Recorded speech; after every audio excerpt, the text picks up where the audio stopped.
اور ریگن صاحب کو جب ملنے گئے تھے یہ لوگ تو انہوں نے ٹربن پہنی ہوئی تھی, اتنی لمبی بارش لوگ تھے, تو as if they belong to the 16th or 17th century fierce looking Afghans in the White House. And Reagan declared کہ they are equivalent to the founding fathers of United States. ٹھیک ہے جی. اور یہ سارا ٹریبیوٹس جو تھے لیجیٹمائز کرنے کے لیے, ان کو ٹرین کرنے کے لیے, تو ایک جنریشن پوری 10 سال میں جو کھیپ تیار ہوئی, اچھا وہ پھر کنٹینیو کی آپ کی اسٹریٹجک ڈیپتھ کے حوالے سے, اور 95 میں آپ نے ان کو اقتدار جو تھا وہ کابل میں. ایک چھوٹا سا میں کمنٹ دوں گا سر. طالبان جس وقت آئے اس وقت بہت برے حالات تھے, وار لارڈز آپس میں لڑ رہے تھے. جی وہ انٹرنل سٹرگل تھی نا سر. کیا اسے ہم طالبان جب آئے تھے اسے یہ کہہ سکتے ہیں کہ وہ ایک ریئیکشن تھا, کیونکہ ملا عمر جس طریقے سے نکلا ایک ریئیکشن تھا اس وار لارڈزم کا, انفارچونیٹلی جس کی طرف ہم دوبارہ بڑھ رہے ہیں. دیکھیں نا جی, کیا وہی ریزنز تو نہیں ہیں؟ نہیں, وار لارڈ دیکھو نا, افغانستان کی اگر سیاسی تاریخ کو آپ دیکھیں تو اس میں ایک سمبولک پولیٹیکل سینٹر تو ضرور رہا ہے کابل, لیکن باقی اختیارات جو تھے وہ ہمیشہ افغان جو وار لارڈز تھے ان کے پاس, اور وہ اپنے علاقوں میں مور اور لیس انڈیپینڈنٹ تھے. ایک وہ ٹریبیوٹ ضرور پیش کرتے تھے. تو افغانستان کی تاریخ جو ہے اس میں ایک سمبولک پولیٹیکل سینٹر ضرور رہا ہے, لیکن ان کی حکومت, جیسے آج ہم مذاقاً کہتے ہیں کہ بھئی کرزائی کی حکومت کابل سے باہر تو نہیں ہے, تو بھئی ہسٹوریکلی بھی تو کابل ہی سمبولک ہوتا تھا, باقی تو اختیارات جو تھے وار لارڈز کے پاس ہوتے تھے. تو ہسٹوریکل کنٹینیوٹی نظر آتی ہے, ڈسکنٹینیوٹی نظر نہیں آتی ہے. تو اب سوال یہ ہے کہ یہ طالبانز جو ہیں, اب آپ نے, امریکہ نے 9/11 کے بعد رخ موڑ لیا. آپ نے جنہوں نے, آپ نے ان کو پرورش کیا, آپ نے ان کو عام کیا, آپ نے ان کو دوسری جگہوں پہ استعمال کیا, اب آل آف اے سڈن چونکہ آپ حمایتی بن گئے اور کولیشن پارٹنر بن گئے, آپ ان کے خلاف ہو گئے, آپ نے یو ٹرن لے لیا. اور افغان ٹریڈیشن جو ہے ٹرائبل سوسائٹی کی, اس میں بیٹریل جو ہے اس کی کوئی معافی نہیں ہوتی ہے. سر میں آپ کو شامل کروں گا. سر نارویجین ہیومن رائٹس ایک آرگنائزیشن ہے, اس کی 2005 میں ایک رپورٹ آئی جس میں انہوں نے کہا 2003 تک 80,000 پشتونز جو ہیں ان کو مجبور کیا گیا کہ وہ نارتھ کے علاقوں سے ساؤتھ کی طرف آئیں. تو یہ جو ایمرجنس آف طالبان ہمیں افغانستان میں نظر آتی ہے, اس کے پیچھے آپ کیا سمجھتے ہیں کوئی ایتھنک ایلیمنٹ بھی ہے, اور کس حد تک وہ ایتھنک ایلیمنٹ وہاں پہ کار فرما ہے؟ نمبر 1. نمبر 2, جب یہی پشتونز, کیونکہ پشتون کلوز سوسائٹی ہے, آتے ہیں تو ہمارے اندر جو طالبان ہیں جسے تحریک طالبان پاکستان کہا جاتا ہے, کیا اس کے اوپر بھی کیا اس ایتھنیسٹی کے کچھ اثرات ہیں؟ دیکھیں, جہاں تک آپ نے یہ بات کی ہے, عام طور پہ یہ خیال کیا جاتا ہے کہ افغانستان میں شاید پشتو بولنے والے, یا جن کو ہم طالبان کہتے ہیں, اگر آپ کل آبادی کا تناسب نکالیں تو پشتو سپیکنگ لوگ میجورٹی میں بھی نہیں ہیں وہاں پہ. 50% ہیں سر.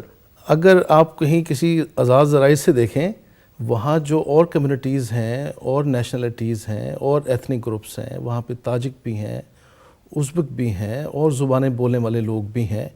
یہ ٹھیک ہے, جو جہاں تک مجھے معلومات ہیں 46-47% آبادی ان ٹرائبس کی ہے جو کہ پیور پشتو سپیکنگ کہہ لیں.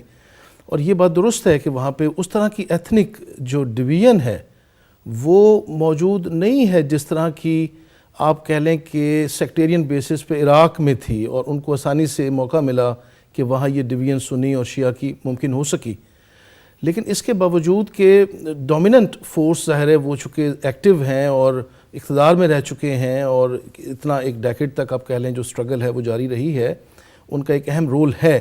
لیکن یہ کہنا کہ صرف پشتون ہے افغانستان میں, یہ کسی حد تک اس طرح سے مناسب نہیں ہے. اوور ویلمنگ میجورٹی, جو بڑی میجورٹی ہے وہاں پہ 45-46%, ابھی آپ نے خود کہا. یہ تو ضروری نہیں ہے کہ اکثریت اگر آپ ہیں تو آپ حکمران ہوں گے. سر یہ بات دنیا میں سر یہ بات نہیں. دیکھیں ابھی جب امریکہ آیا یہاں پہ, تو امریکہ سے جو سب سے بڑی غلطی ہوئی وہ کرمنلز جن کی وجہ سے طالبان آئے تھے برسر اقتدار, مثلا دوستم ہو گیا, ان کی تو ایک داستانیں تھی, دیور ناٹ اونلی وار لارڈ بلکہ کرمنلز تھے. میں گزارش یہ کر رہا ہوں کہ یہ ضروری نہیں ہے کہ اکثریت ایتھنک گروپ جو ہے وہ حکمران بھی ہو.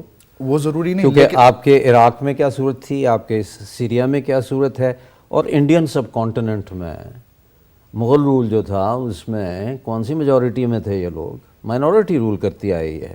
اور اب بھی دنیا کی نیشن سٹیٹ سسٹم جو ہے اس میں صرف 10% ایسی سٹیٹس ہیں جہاں کے اکثریت والے لوگ جو ہیں ان کی حکمرانی ہے، ورنہ مائنورٹی اور کولیشن کے ذریعے یہ حکومتیں چلتی ہیں. تو اس کو میرا مطلب یہ آج کل کی جو ڈیبیٹ چل رہی ہے اس میں اس کو آپ نے ایک ایشو بنا دیا ہے جو کہ یہ نہیں ہے. اگر 40% ہیں پشتونز جو کہ جنرلی ایکسیپٹ کیا جاتا ہے، تو کیا 40% جو ہے ان کا شیئر جو ہے، اب یہ شیئرنگ کی بات جو آ گئی ہے کہ جی آپ اپنے ایتھنک پرسنٹیج کے حساب سے آپ کی پرسنٹیج ہوگی، ریپرزینٹیو گورنمنٹ آئے گی، ڈیموکریٹک اس کا کیریکٹر ہوگا یا کمپلیکشن ہوگی. یہ دنیا میں کہاں ہے؟ کتنے لوگ ہیں؟ اور جمہوریتوں کو بھی لے لیں جو کہ بڑی سکسیسفل ہیں، تو کیا وہاں جتنے ایتھنک گروپس ہیں کیا ان کی ریپرزنٹیشن ان کی پرسنٹیج کے حوالے سے ہے؟ اصل لیکن وہاں پہ تعلیم بھی تو ہے نا، یہاں پہ تو وہ ایک پرانا پشتون نہیں، والی تعلیم ایک کا بندہ مار دیا تعلیم کا وہ چلے. ہاں لیکن بہرحال اس کے باوجود آپ دیکھیں یہ جو اتنا عرصہ وہاں پہ ایک آپ کہہ لیں کہ طاقت وہاں پہ رہی ہے، اب یہ آپ دیکھیں کبھی سوچا بھی نہیں جا سکتا تھا کہ افغان نیشنل آرمی جو ہے وہ ڈیولپ ہو جائے گی. لیکن سر ریزلٹس تو اس کے زیرو ہے. وہ تو ابھی بعد میں آپ کو اندازہ ہوگا نا کہ آیا یہ ویکیوم اسی طرح کا پیدا ہوتا ہے امریکہ کے جانے کے بعد. اور ظاہر ہے وہ پارشل آپ کہہ لیں ان کا ایگزٹ ہے، وہ مستقل چھوڑ کے بھی نہیں جا رہے، اپنی پریزنس بھی رکھیں گے. لیکن کسی حد تک جو انسٹیٹیوشن بلڈنگ کا جو پروسیس ہے نا اس کا آغاز ہوا ہے افغانستان میں. ایک افغان نیشنل آرمی ہے، پولیس ہے اور ڈپارٹمنٹس ہیں، ادارے بنے ہیں، الیکشنز ہوئے ہیں، اب پھر تیار ہیں الیکشنز کے لیے. تو یہ اب ذہن میں نہ رکھیں کہ جو 90s کا دور تھا نا یہ دور دوبارہ واپس آئے گا، اور وہاں پہ جو وار لارڈزم ہے یا جو انٹرنل جو آپ کہہ لیں ان کی رفت تھی وہ اسی طرح سے ایمرج کرے گی. اس کے امکانات نہیں ہیں جو فیوچر ہمیں دکھائی دے رہا ہے افغانستان کے حوالے سے. صرف یہی نہیں کہ افغانستان کے اندر تبدیلی آئی ہے، پاکستان کے آپ حالات دیکھ لیں. ہم افغانستان کے ساتھ جس طرح سے ٹریٹ کرتے تھے اور جو ہمارا سٹانس اور پوسچر رہا ہے، ہم بڑی واضح تبدیلی دیکھتے ہیں. اب ہم اس طرح کی مداخلت کے لیے نہ تیار ہیں ذہنی طور پہ، نہ شاید جو حالات ہیں خطے کے وہ ہم اجازت دیں گے. ہندوستان کو دیکھ لیں، افغانستان میں اس کے مفادات جو ہیں وہ بڑے ہیں. چائنا کو دیکھ لیں، جیسے آپ نے ابھی گوادر کا ان کے ساتھ معاہدہ کیا ہے. اس پورے ریجن میں بڑی آپ کہہ لیں جو فار ریچنگ جو ڈیولپمنٹس ہیں وہ سی چینجز آ رہی ہیں، اور اس میں سارے ممالک، اور بھی آپ نے نیوکلیر کی بات کی تھی، ایران کے ساتھ ایک دیرینہ مسئلہ تھا، اور وہاں بھی کسی حد تک ایک جس کو ہم تھو کا پروسیس کہتے ہیں وہ برف پگھلنی شروع ہوئی ہے. تو یقیناً اس کو ہم افغانستان کے کانٹیکس سے نکال نہیں سکتے. یہ جو ریجنل چینجز ہیں اور جو ایٹیچیوڈ بدلا ہے ممالک کا، ہم ایک تھوڑا سا مختلف ماحول دیکھیں گے، 90s والا نہیں دیکھیں گے بعد میں انشاءاللہ.